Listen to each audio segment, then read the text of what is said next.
Traders diary में आपका स्वागत है। नमस्कार, मैं हूं आशीष चतुर्वेदी और नमस्कार, मैं हूं आपके साथ कुशल गुप्ता। तो आशीष, सबसे पहले ग्लोबल मार्केट्स देख लेते हैं कि शुक्रवार के सत्र में कैसा उन्होंने ट्रेड किया है और उसके बाद हम भारतीय बाजारों की बात करेंगे आज का कैसा सेटअप दिखता है। तो सबसे पहले आप देखिए डाउ जोन्स, यहां पर हमें लगातार दूसरे दिन गिरावट देखने को मिली। इनफैक्ट डाउ की अगर हम बात करें तो करीब 160-170 अंकों की गिरावट जो है आपको डाउ में देखने को मिली। पर बहरहाल अगर आप डाउ फ्यूचर्स देखें आशीष, तो वो करीब ऑलमोस्ट 100 अंकों की तेजी अभी दिखाता हुआ नजर आ रहा है। तो यानी कि कहने का मतलब यह है कि अभी जो स्तर है वो कहीं ना कहीं थोड़े से पॉजिटिविटी के संकेत दे रहे हैं। हालांकि यूरोपियन मार्केट्स अगर आप देखें तो फ्राइडे को वहां पर भी औसतन 1% की गिरावट हमें देखने को मिली थी। साथ ही एफआईआईज और डीआईज की बात करें तो वहां पर भी फ्राइडे को दिन हमें थोड़ा सा सेल ऑफ देखने को मिला था। करीब 1900 करोड़ रुपए की कैश मार्केट में बिकवाली नजर आई थी।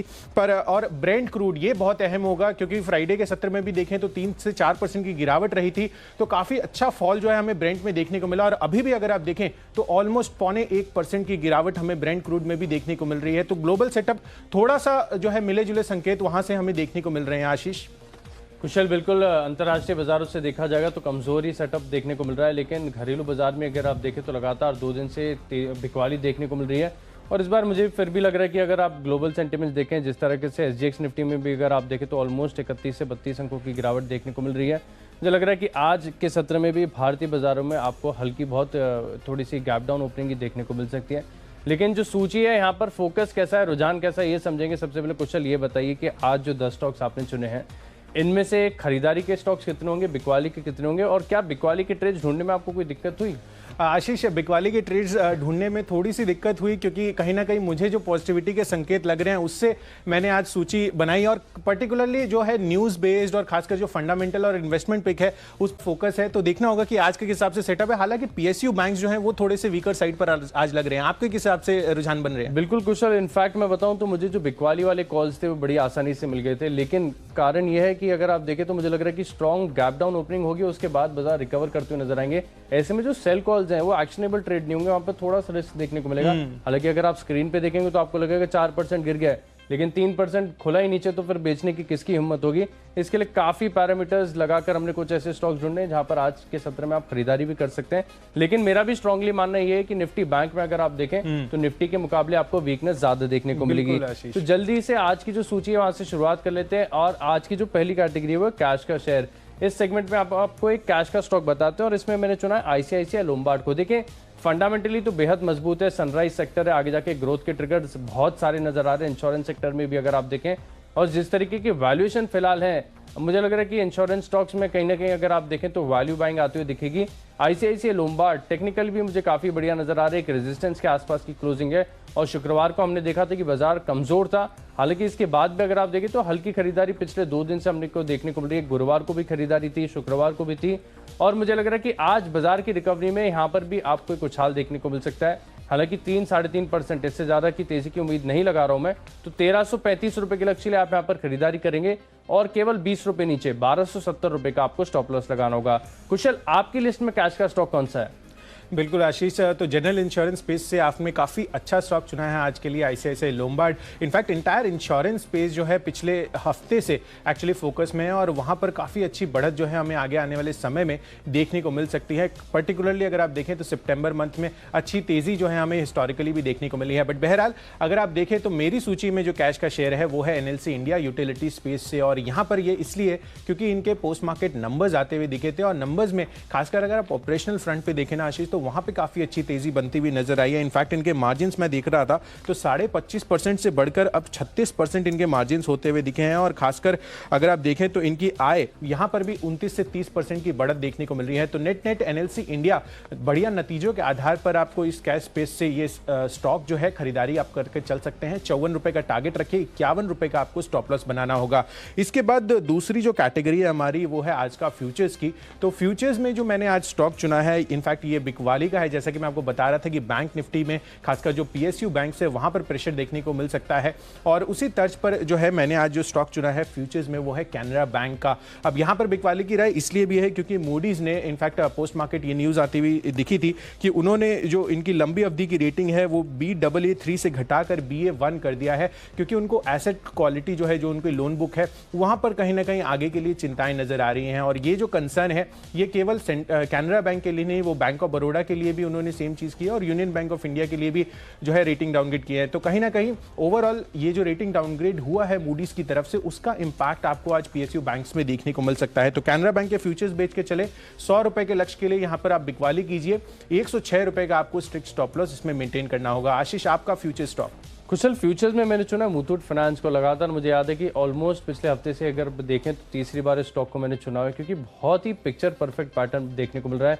डेली चार्ट पर अगर आप ध्यान से देखेंगे तो एक हेड एंड शोल्डर पैटर्न नजर आएगा, जो कि बहुत विजिबल है, बहुत क्लियर है, जैसा आप किताबों में देखते हैं बिल्कुल वैसा ही है। हाँ, हालांकि एक इंडिकेशन ये भी है कि अगर आप देखें तो थोड़ी सी गिरावट होगी, फिर कहीं ना कहीं आपको एक पुल बैक देखने को मिलेगा। लेकिन जो ओवरऑल ट्रेंड है, अब ट्रेंड नेगेटिव नजर आ रहा है, क्योंकि जो नेकलाइन है इसके नीचे ब्रेकडाउन देखने को मिल रहा है, अच्छे वॉल्यूम्स के साथ गिरावट देखने को मिल रही है। और आज बाजार में भी अगर आप देखें तो हो सकता है कि आपको गिरावट ही देखने को मिले। और बैंकिंग और फाइनेंशियल स्टॉक जो है हमेशा जो है आउट परफॉर्म करते हैं, चाहे बाजार तेजी का हो चाहे गिरावट का हो। मुझे लग रहा है कि मुथूट फाइनेंस एक अच्छा सेल कॉल होगा आज के सत्र में। 1095 रुपए के लक्ष्य के लिए आप यहाँ पर बिकवाली कर सकते हैं और 1145 रुपए का आपको स्टॉप लॉस लगाना होगा।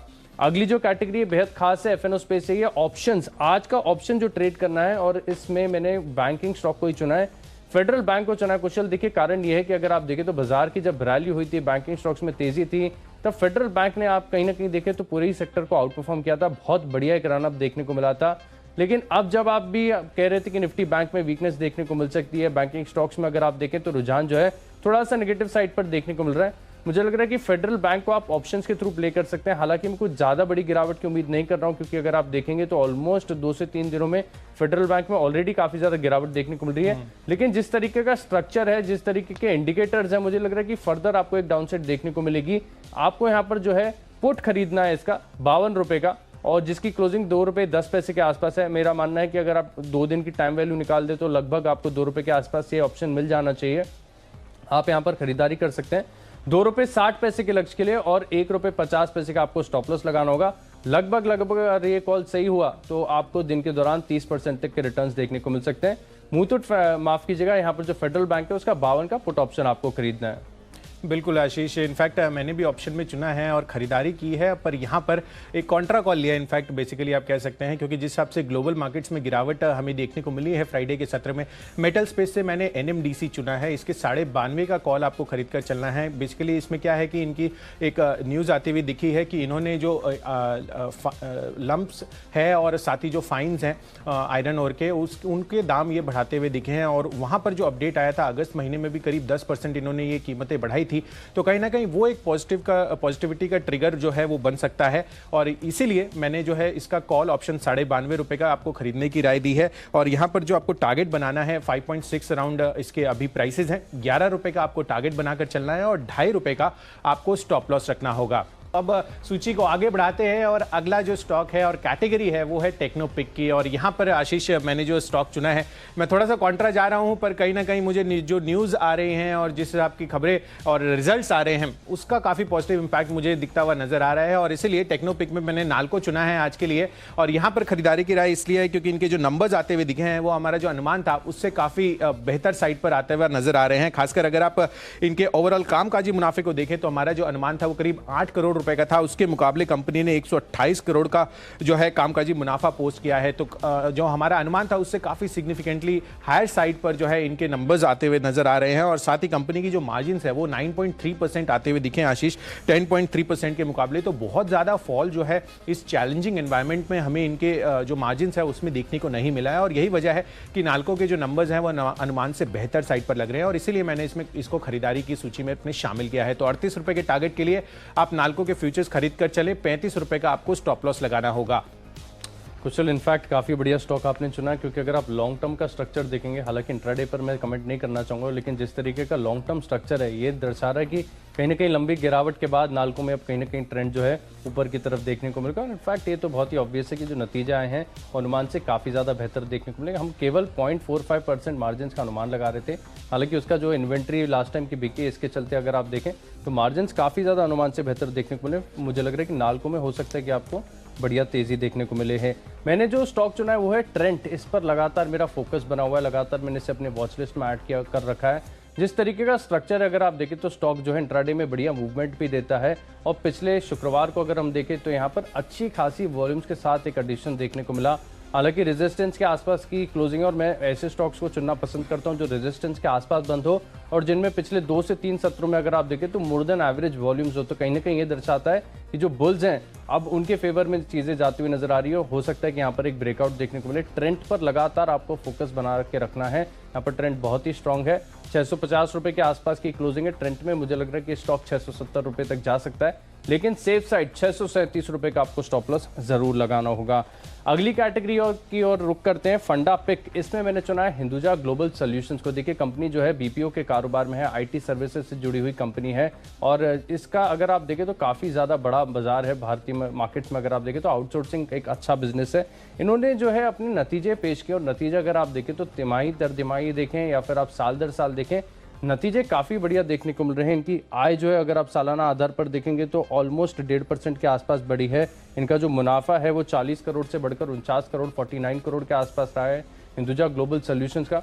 तो मुझे लग रहा है कि यहाँ पर आपको नतीजों के दम पर एक स्ट्रॉन्ग रिएक्शन देखने को मिल सकता है। अच्छे नतीजे हैं, स्ट्रक्चर टेक्निकली भी मैंने देखा है, मुझे पसंद आ रहा है। हालांकि एक यहाँ पर एक एडवाइस ये होगी कि अगर आप इस स्टॉक को ऑलरेडी 3 से 5% ऊपर देख लें प्री ओपनिंग में तो फिर छोड़ दीजिए, आपके पास आइडियाज ढेर सारे हैं, फिर एक्शनेबल ट्रेड नहीं होगा और ओपन इक्वल्स टू हाई होता है तो फिर स्टॉक को बिल्कुल हाथ ही मत लगाइएगा। हिंदुजा ग्लोबल लेकिन नतीजे काफी बढ़िया हैं, मुझे लग रहा है कि 704 रुपए के आसपास की क्लोजिंग है, 720 रुपए तक के स्टॉक जा सकता है, 695 रुपए का आपको स्टॉप लॉस लगाना होगा। कुशल, आपकी सूची में फंडा पिक कौन सा होगा आज के लिए? बिल्कुल आशीष, बट बहरहाल मैं हिंदुजा ग्लोबल देख रहा था, काफ़ी सिग्निफिकेंट अपसाइड जो है कहीं ना कहीं यहाँ पर एक्सपेक्टेड है। जिस हिसाब से अब जैसे पहले आईटी का रुझान था कि आईटी स्पेंडिंग उतनी ज़्यादा नहीं होगी पेंडेमिक की वजह से, अब जो है मैं एक नोट पढ़ रहा था वीकेंड के दौरान तो वहाँ पर कह रहे थे कि 7% के कैगर के हिसाब से आईटी स्पेंडिंग बढ़ सकती है और हिंदुजा ग्लोबल सोल्यूशंस जो है वहाँ पर लीड ले सकता है। खासकर जिस हिसाब से इनकी जो स्पेशलाइजेशन है कुछ स्पेसिफिक डोमेन्स में, वो काफ़ी अच्छी बढ़त इसमें दिखा सकता है और नंबर्स भी आप देख रहे हैं कि काफ़ी अच्छे साइड पर आते हुए नजर आए हैं। तो चलिए मेरी सूची में जो फंडा पिक है वो है केईआई इंडस्ट्रीज। एक स्मॉल कैप बेट है कैपिटल गुड स्पेस से, खासकर ये केबल बनाने वाली कंपनी है पर ये ईपीसी प्रोजेक्ट्स भी लेती है और जिस हिसाब से भारत में अभी हमें दिख रहा है एंटी चाइना मूवमेंट और पर्टिकुलरली जो प्रधानमंत्री मोदी जी का फोकस है इस बात पर कि हम आत्मनिर्भर बने, खासकर इंफ्रा स्पेस को लेकर भी, तो उस वजह से आप देखिए केईआई इंडस्ट्रीज काफ़ी अच्छी अपसाइड जो है इसमें देखने को मिल सकती है। आप 2 हफ्ते के लिए यहाँ पर आप खरीदारी कर सकते हैं और यहाँ पर जो टारगेट बनाना है आपको 425 रुपए का, मौजूदा भाव जो है 388 रुपए के आसपास ट्रेड कर रहा है ये, और 370 रुपए का आपको स्ट्रिक्ट स्टॉप लॉस इसमें लगाना होगा। तो ये तो हो गई हमारी तरफ से फंडा पिक, पर अगली कैटेगरी तरफ आगे बढ़ते हैं और यहाँ पर अगला जो इन्वेस्टमेंट पिक है हमारा वो है हेस्टर बायोसाइंसेज। ये आशीष पर्टिकुलरली हम लोग जो है लॉन्ग टर्म के हिसाब से आपको रेकमेंड करते हैं और यहाँ पर जो आपको अवधि रखनी है इसमें 6 महीनों की अवधि के लिए आपको हेस्टर बायोसाइंसेज में खरीदारी करनी है। और ये इसलिए क्योंकि यहाँ पर अगर आप देखें तो इनका मार्केट शेयर आशीष पोल्ट्री वैक्सीन में वो करीब 35% का है और कुल आय जो है एनिमल हेल्थ केयर बिजनेस से इनकी ऑलमोस्ट 92% तक आती है। तो वो काफ़ी सिग्निफिकेंट जो है एक अपसाइड आपको बता सकता है इसमें। और खासकर अगर आप इनके रिटर्न ऑन इक्विटीज़ देखें तो वहाँ पर भी 21-22% की बढ़त जो है हमें सालाना आधार पर ऑन एन एवरेज देखने को मिली है। और फंडामेंटल्स की अगर मैं बात करूँ तो लास्ट वीक इन्होंने एक इन्वेस्टर मीट की थी और वहाँ पर मैनेजमेंट की जो कॉमेंट्री आई आशीष वो काफ़ी पॉजिटिव रही है टॉप लाइन के आधार पर, और इसीलिए इन्वेस्टमेंट पिक के आधार पर आपको हेस्टर बायोसाइंसेज यहां पर खरीदारी करके चलनी है। और इनका जो 52 वीक हाई आशीष 2044 रुपए का है और यहां पर आपको जो खरीदना है, जो टारगेट बनाना है वो 2000 है। तो ऑलमोस्ट 6 मंथ्स की ड्यूरेशन के लिए आपको as an investment pick Hester Biosciences में खरीदारी करके चलनी है। बिल्कुल कुशल, इन्वेस्टमेंट पिक में मैंने चुना है शीला फोम को। कंपनी दिखे तो मैट्रेसेस फोम के प्रोडक्ट्स बनाती हो, जिस तरीके का कारोबार है मुझे लग रहा है कि एक बहुत बढ़िया यहाँ से एक तेज़ी देखने को मिल सकती है। इनफैक्ट कंपनी के जो मैं रिजल्ट्स एनालाइज कर रहा था, रिजल्ट एक कंसिस्टेंट ग्रोथ आपको देखने को मिल सकती है। पिछले 5 साल में अगर आप देखें तो ऑलमोस्ट कंपनी का जो मुनाफा है 34% CAGR की दर से बढ़ा है, 26% रिटर्न ऑन इक्विटी का शानदार ट्रैक रिकॉर्ड है और कहीं ना कहीं अगर आप देखें तो स्टॉक में एक ब्रेकआउट भी ड्यू है। टेक्निकली भी मैंने स्टॉक को चेक किया, जिस तरीके का स्ट्रक्चर बना हुआ है मुझे लग रहा है कि एक आर्ली चार्ट्स पर अगर आप देखेंगे तो एक सॉसर फॉर्मेशन नजर आएगा और मुझे लग रहा है कि स्टॉक को अगर आप 6 से 9 महीने का समय दें तो यहाँ पर आपको 20 से 30% तक के रिटर्न्स देखने को मिल सकते हैं। हालांकि जो मैंने लक्ष्य पहले ध्यान में रखे हैं थोड़े से कंजर्वेटिव है, हो सकता है स्टॉक को अगर आप और समय दें तो आप यहाँ पर और बढ़िया रिटर्न देखने को मिल सकते हैं।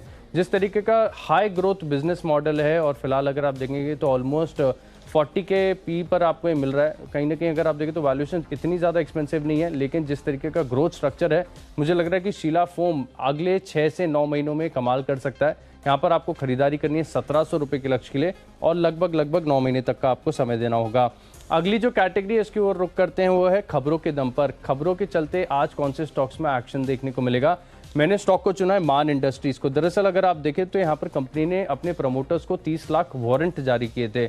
अब वारंट तो जारी कर दिए और वारंट जो है इक्विटी शेयर्स में कन्वर्ट भी होते हुए नजर आएंगे, लेकिन अच्छी बात यह है कि जो कन्वर्जन होगा वो 65 रुपए के भाव पर होगा और मान इंडस्ट्रीज का अगर आप शुक्रवार की क्लोजिंग देखें तो 61 रुपए की है।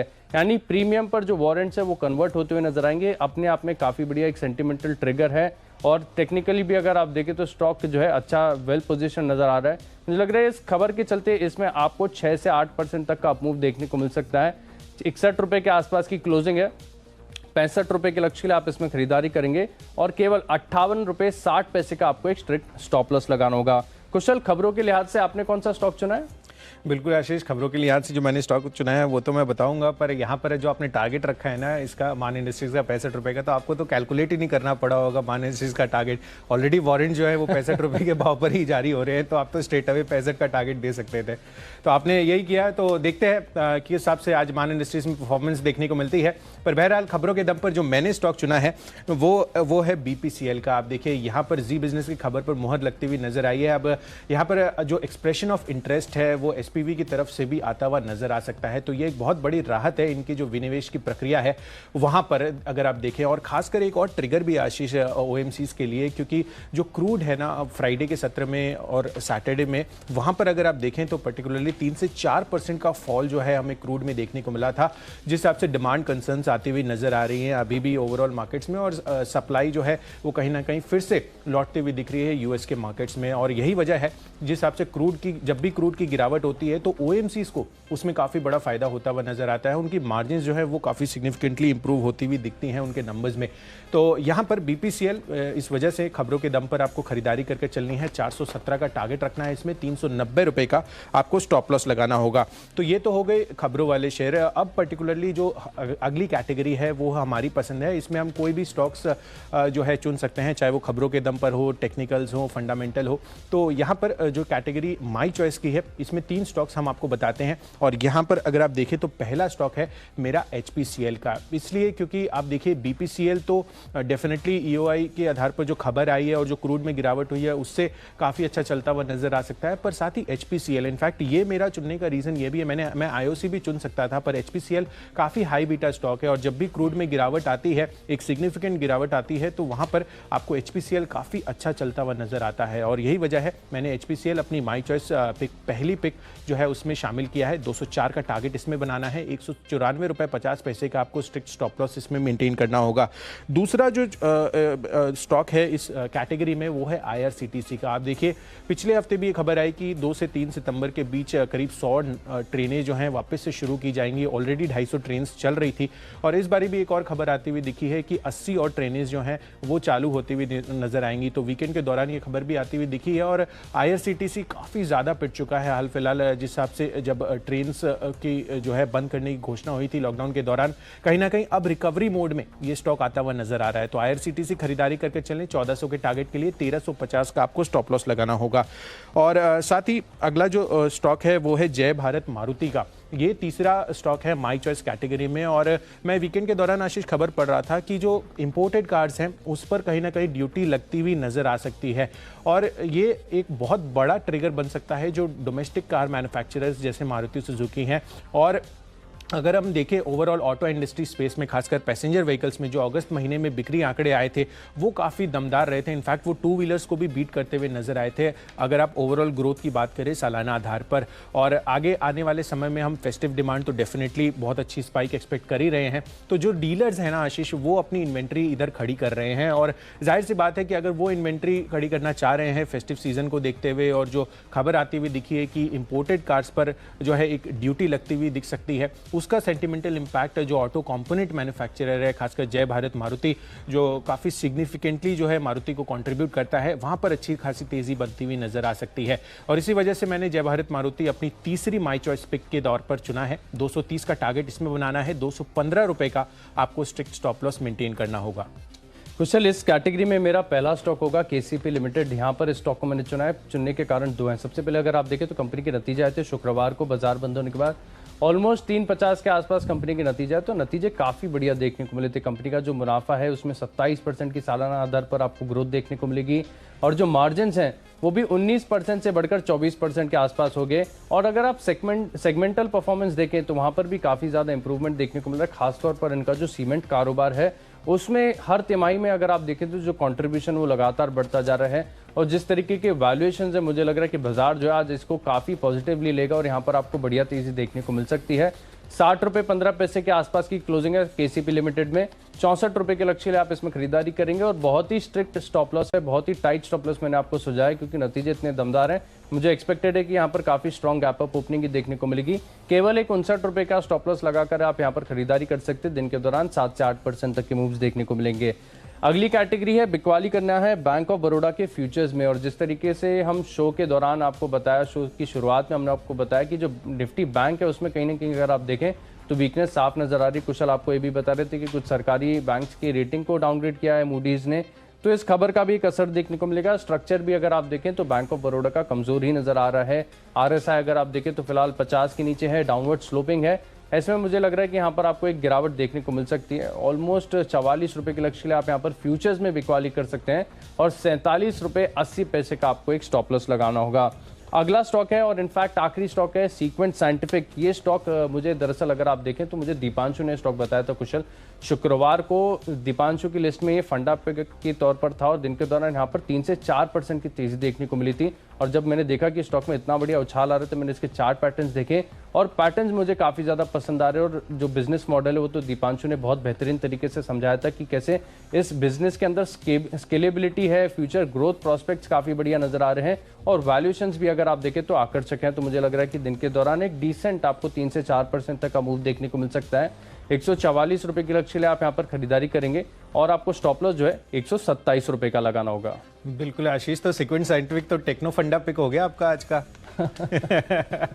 तो चलिए फटाफट रिकैप कर लेते हैं जो हमने आपको 20 दमदार ट्रेडिंग आइडियाज और इन्वेस्टमेंट पिक्स बताए हैं। तो मैंने आपको स्टॉक्स में सबसे पहला बताया कैश सेगमेंट की कैटेगरी में, वो है एनएलसी इंडिया। दमदार नतीजों के आधार पर आपको इसमें खरीदारी करके चलनी है। मार्जिन 25% से बढ़कर 36% होते हुए दिखे हैं। साथ ही फ्यूचर्स में कैनरा बैंक के फ्यूचर्स आपको बेचकर चलना है। मूडीज ने जो रेटिंग डाउनग्रेड की है इनकी डिटोरेटिंग एसेट क्वालिटी के आधार पर, उसका इंपैक्ट आपको इसमें देखने को मिल सकता है। आज के लिए 100 रुपये के लक्ष्य के लिए यहाँ पर बिकवाली कीजिए। ऑप्शन में एनएमडीसी का कॉल ऑप्शन आपको खरीदारी करके चलनी है। इन्होंने जो अपने लंप्स और फाइन्स के दाम बताए हैं वो कहीं ना कहीं काफी सिग्निफिकेंट अपसाइड जो है इनके लिए आज के लिए बन सकता है। टेक्नोपिक के आधार पर नाइल्को के नंबर्स आए थे, तो यहाँ पर अनुमान से काफी बेहतर साइड पर नंबर्स आते हुए दिखे हैं, तो इसमें खरीदारी करके चले। साथ ही फंडामेंटली मुझे KEI industries small cap capital good space से काफी अच्छा लग रहा है। केबल्स और ईपीसी कॉन्ट्रैक्ट्स जो है वो कंपनी बनाती है, और काफी अच्छा जो है इनका 52 वीक हाई है 2000 का। इनफैक्ट अगर आप देखें केईआ इंडस्ट्रीज तो 425 का टारगेट इसमें बनाकर चल सकते हैं आप।